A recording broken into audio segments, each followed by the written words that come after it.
Hai, Assalamualaikum. Selamat kembali ke dalam kelas pengurusan diri tahun 2 bersama Cikgu Azimah.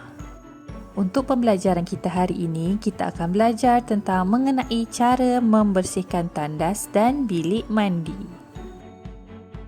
Sebelum kita memulakan membersihkan tandas dan bilik mandi, jom kita amalkan tips keselamatan sebelum memulakan cara membersihkan tandas dan bilik mandi. Yang pertama, gunakan sarung tangan getah. Yang kedua, memakai selipar semasa membersihkan tandas dan bilik mandi. Yang ketiga, berhati-hati semasa mencuci lantai.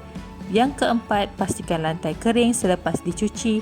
Dan yang terakhir ialah pastikan semua alatan dan bahan disimpan di tempat yang selamat. Bahan dan alatan yang diperlukan semasa membersihkan tandas dan bilik mandi.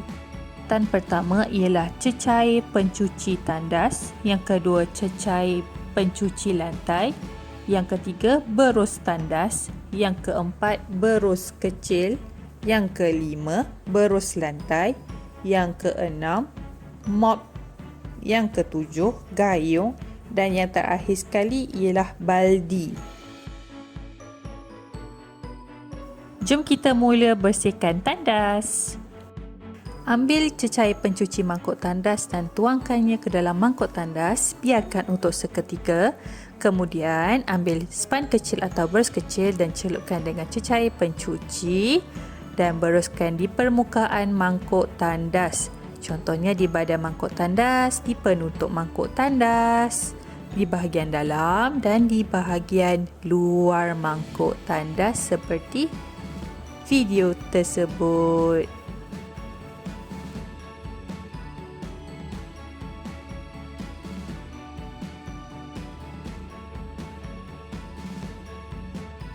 Ambilkan berus pencuci mangkuk tandas dan beruskan bahagian dalam mangkuk tandas. Bersihkan sehingga bersih, kemudian pumpkan serta ambil air untuk menjirus dan membilas permukaan tandas. Jirus sehingga tiada sisa sabun yang ada.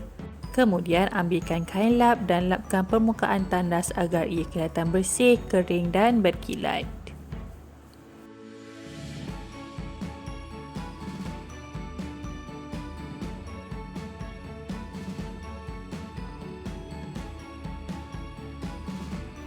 Okey, jom kita mula bersihkan bilik mandi pula.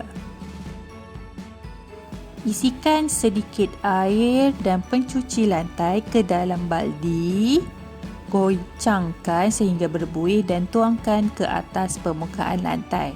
Kemudian ambilkan berus lantai dan berus permukaan lantai sehingga bersih.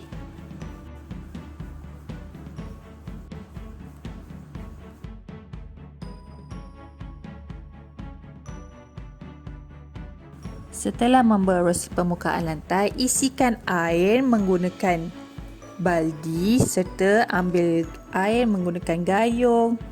Bilas permukaan lantai menggunakan air yang bersih.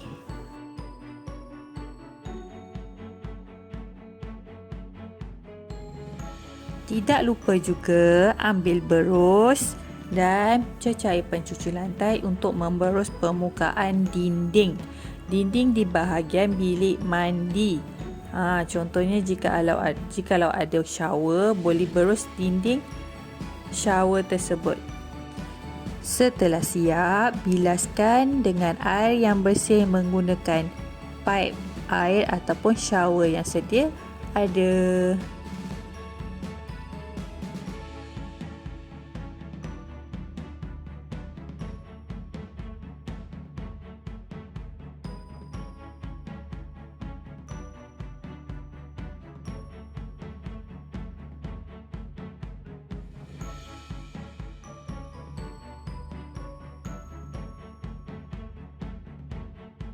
Setelah itu, lapkan menggunakan kain lap untuk dinding kelihatan bersih dan berkilat.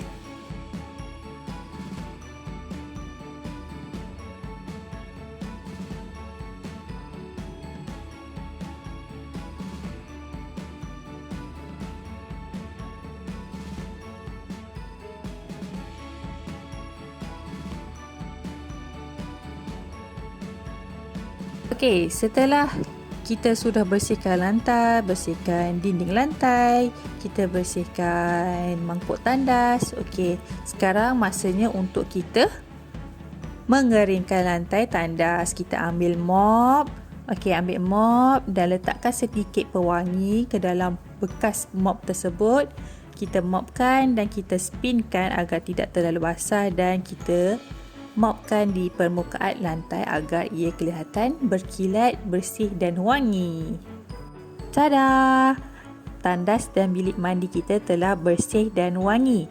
Untuk kesegarannya berpanjangan, cikgu cadangkan awak meletakkan satu bekas pewangi untuk mengekalkan kebersihan dan mewangikan tandas.